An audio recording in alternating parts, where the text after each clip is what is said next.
2026년 2월 5일 목요 기도의 말씀 손창남 대표. 설교 제목 양심의 두 가지 기능. 본문 로마서 2장 12절에서 16절, 디모데 전서 1장 19절. 저는 오늘 양심의 두 가지 기능에 대해서 여러분들과 나누려고 합니다. 첫째, 양심의 죄를 깨닫고 주님께 나오게 하는 역할. 처음 예수 믿었을 때 주님에 대해서 모르고 죽은 사람들, 예를 들면 이순신 장군은 어떻게 구원을 받을까, 이런 것에 관심이 많았습니다. 하지만 그 해답은 사실 로마서 2장에 있습니다. 사도 바울은 담대하게 율법이 없는 이방인들이 그리스도 앞으로 나올 수 있는 것은 바로 양심 때문이라고 말하고 있습니다. 12절 무릇 율법 없이 범죄한 자는 또한 율법 없이 망하고 무릇 율법이 있고 범죄한 자는 율법으로 말미암아 심판을 받으리라.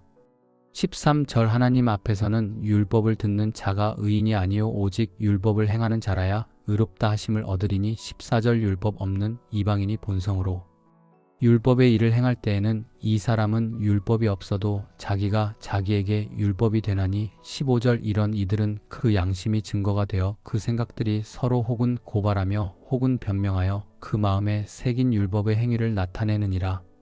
16절 곧 나의 복음에 이른 바와 같이 하나님이 예수 그리스도로 말미암아 사람들의 은밀한 것을 심판하시는 그 날이라. 양심은 하나님이 인간에게 주신 큰 선물입니다. 양심은 자기가 잘못되어 있다는 것을 기가 막히게 알려줍니다. 아이들에게도 이 양심이 있습니다. 큰 손자가 작은 손자를 떠다 밀었습니다. 그래서 제가 그렇게 하면 예수님이 좋아하시겠냐고 했더니 좋아하실 거라고 했습니다. 그래서 제가 정색을 하고 정말 하고 물었더니 큰 손주가 다른 예수님이라고 말을 했습니다. 그에게서 양심을 느낀 순간이었습니다. 제가 어릴 때 어떤 아이에게 돌을 던진 적이 있었는데 그 아이가 우는 것을 보고 저는 다시는 그 아이가 사는 동네로 가지 않았습니다. 제가 잘못했다는 것을 알고 있었던 거죠. 어릴 때 거짓말을 하면 얼굴이 빨개지고 행동이 부자연스러워지죠. 양심이 작동하고 있다는 증거입니다. 그런데 장성하면서 양심이 점차 무뎌집니다. 그래도 인간들에게는 양심이 있습니다.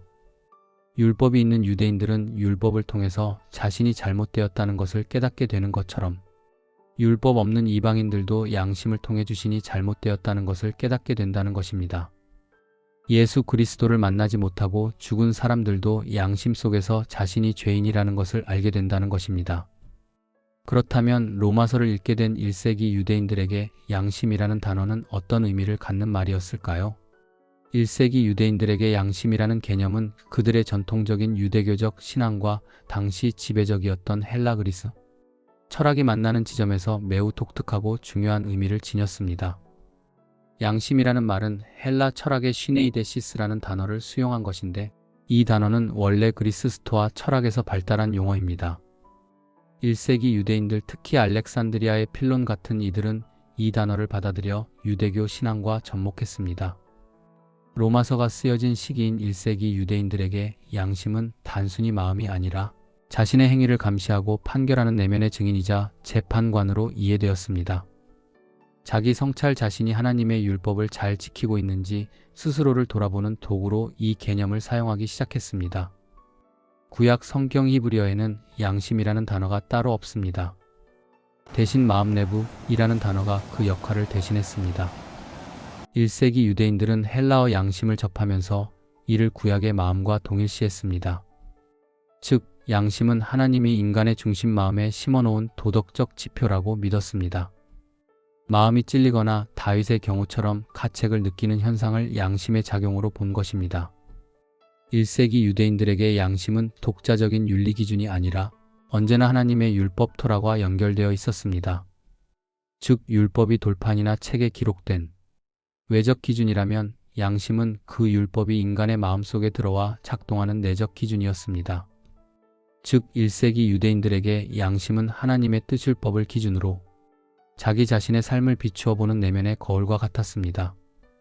히브리인들에게 마음은 단순히 감정의 자리가 아니라 지성, 의지, 도덕적 판단이 이루어지는 중심지였습니다. 사무엘상 24장 5절을 보면 다윗이 사울 왕의 옷자락을 벤 후 마음에 찔려라고 표현됩니다.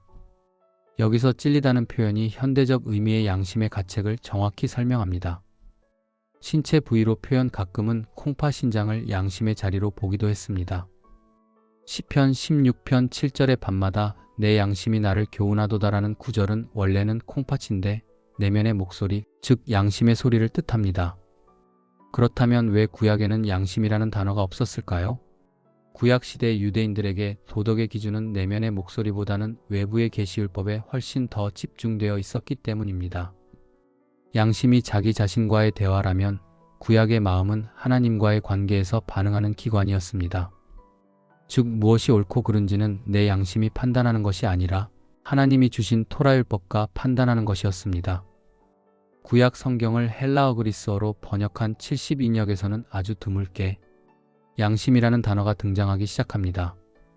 전도서 10장 20절에서 심중에라도 내 양심 속에서라도 왕을 저주하지 말며 할 때 헬라어 양심에 해당하는 단어를 사용하고 있습니다.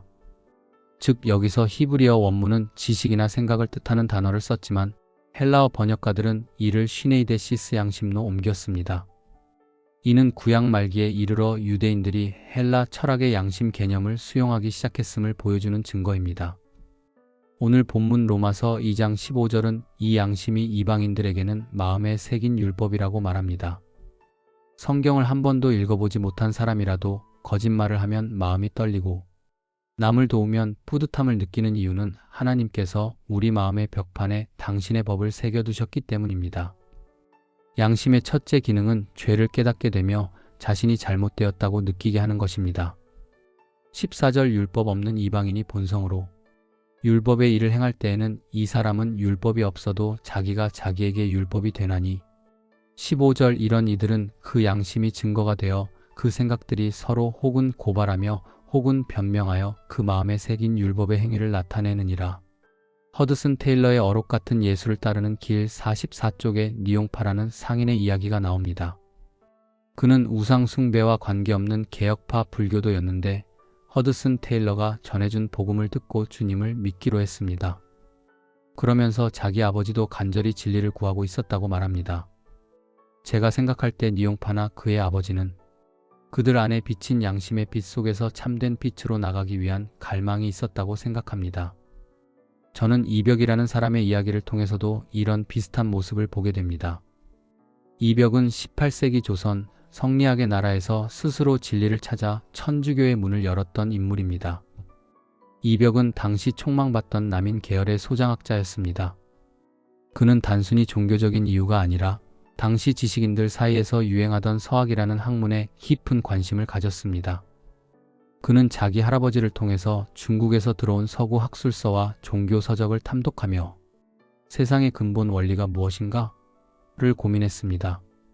1779년 경기도 광주 천진암도는 주어사에서 권철신, 정약전 등 동료 학자들과 함께 강학회 요즘 말로는 세미나를 열고 서학책을 공부하며 종교적 실천의 토대를 마련했습니다. 이벽은 책으로만 접하던 천주교를 실제 종교로 탈바꿈시킨 주역입니다. 이승훈의 풋경행 제한 친구 이승훈이 풋경에 갈 때 그에게 세례를 받고 서양 신부님을 만나 교리를 배워오라고 강력히 권유했습니다. 1784년 이승훈이 세례를 받고 돌아오자 이벽은 그에게 세례를 받고 본격적인 포교를 시작했습니다. 명례방 공동체 서울 명동 당시 명례방 김범우의 집에서 집회를 열었는데 이것이 오늘날 한국 천주교해명 동성당의 기원의 시작입니다. 안타깝게도 그의 끝은 순탄치 않았습니다. 을사년에 추조적발 사건이 발생하는데 천주교 집회가 관가에 적발되면서 큰 탄압이 시작되었습니다. 양반 가문이었던 그의 집안은 발칵 뒤집혔고 아버지의 강력한 반대와 문중의 압박에 시달렸습니다. 결국 그는 집안에 감금된 상태에서 32이라는 젊은 나이에 병으로 세상을 떠났습니다. 그런데 이벽이 천주교의 매력을 느끼게 된 것은 바로 바리새인들의 외식하는 것을 꾸짖으시는 예수님의 모습이었습니다. 그는 자기의 동료들이 관직에만 나가면 유학을 가르침을 떠나 신의를 저버리고 남을 모함하고 부와 권력을 쌓는 것을 위선으로 보았습니다. 그리고 참으로 자기가 따라야 할 진리를 찾고 있다가 결국 예수 안에서 그 진리를 찾은 것입니다. 갈라디아서 3장 24절에는 이것을 초등교사, 예전에는 몽학 선생이라 했습니다. 마치 천자문을 떼게 해주는 서당 선생이나 바이엘 정도 가르치는 피아노 선생님을 말하는 것입니다. 24절 이같이 율법이 우리를 그리스도께로 인도하는 초등교사가 되어 우리로 하여금 믿음으로 말미암아 의롭다 함을 얻게 하려 함이라. 결국 양심과 율법은 모두 우리가 죄인임을 깨닫고 그리스도께 나오게 하는 역할을 합니다. 두 번째, 양심 그리스도인의 삶의 가장 중요한 요소. 양심의 두 번째 기능은 그리스도인의 삶에 양심이 매우 중요한 역할을 한다는 것입니다. 신약 성경은 선한 양심과 믿음의 관계에 대해서 많이 이야기하고 있습니다. 즉, 신앙생활에서 깨끗한 양심을 유지하는 것이 믿음을 지키는 것과 직결됨을 강조합니다. 디모데전서 1장 19절을 함께 읽어보겠습니다. 믿음과 착한 양심을 가지라. 어떤 이들은 이 양심을 버렸고 그 믿음에 관하여는 파선하였느니라. 저는 이 말씀을 예수 믿은 지 얼마 되지 않아 묵상하게 되었는데 제 신앙 여정에 큰 도움이 되었습니다. 목사 중에도 양심 없는 목사들이 많습니다. 하지만 저는 목사가 아니니 목사들을 비판하는 것은 부담이 됩니다. 저는 선교사니 양심 없는 선교사들에 대해서 이야기하는 것은 용납이 되리라 생각합니다. 어떤 선교사가 제게 영어로 기도 편지를 보냈습니다. 그 편지를 읽는 동안 얼마나 화가 났는지 모릅니다. 그 선교사는 연희동에 살고 있었는데 성탄절에 한국에서는 캐롤을 들을 수도 없고 크리스마스 트리를 볼 수도 없고 가족들이나 친지들 사이에 선물을 주고받는 풍습이 없다고 썼습니다.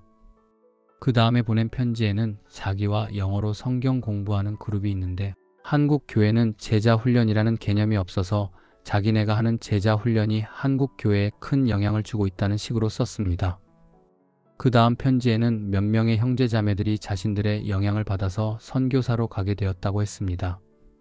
그 중에 내가 알고 있는 자매가 있었는데 그 자매는 그 선교사 때문에 선교사가 되기로 한 것이 아니고 이미 조이에서 선교사로 헌신한 자매였습니다. 단지 선교지로 가기 전에 영어를 배우기 위해서 그 모임에 나간 것입니다. 그런데 놀라운 것은 선교지에 정말 비양심적인 선교사들이 많다는 것입니다. 어떤 선교사는 자기는 영국에서 공부하면서 마치 인도네시아에 있는 것처럼 선교 편지를 썼습니다. 정말 양심 없는 짓이죠. 히브리서 13장 18절은 다음과 같이 말합니다. 우리를 위하여 기도하라. 우리가 모든 일에 선하게 행하려 함으로 우리에게 선한 양심이 있는 줄을 확신하노니. 히브리서 기자가 사도 바울인지 아닌지에 대해서는 논의가 여지가 있지만 저는 사도 바울이 썼다고 받아들입니다. 사도 바울의 양심에 대한 이야기는 자기가 사역을 함에 있어서 양심이 얼마나 중요한 토대인가를 이해하는 것입니다. 베드로전서 3장 16절은 이렇게 말합니다. 선한 양심을 가지라. 이는 그리스도 안에 있는 너희의 선행을 욕하는 자들로 그 비방하는 일에 부끄러움을 당하게 하려 함이라. 예수 믿지 않는 다른 사람들을 위해서 우리는 양심을 가지고 살아야 합니다. 하나님께서 우리에게 양심의 찔림을 주실 때 순종해야 합니다. 성경은 분명히 더러워지거나 화인 맞은 양심에 대해서 말하고 있습니다. 즉 잘못된 행위나 거짓말을 반복하면 양심이 마비될 수 있음을 경고합니다. 디모데전서 4장 2절입니다. 자기 양심이 화인을 맞아서 외식함으로 거짓말하는 자들이라. 화인은 불도장을 찍어 감각이 없어졌다는 뜻입니다. 또 디도서 1장 15절도 이와 같이 말합니다. 깨끗한 자들에게는 모든 것이 깨끗하나 더럽고 믿지 아니하는 자들에게는 아무것도 깨끗한 것이 없고 오직 그들의 마음과 양심이 더러운지라.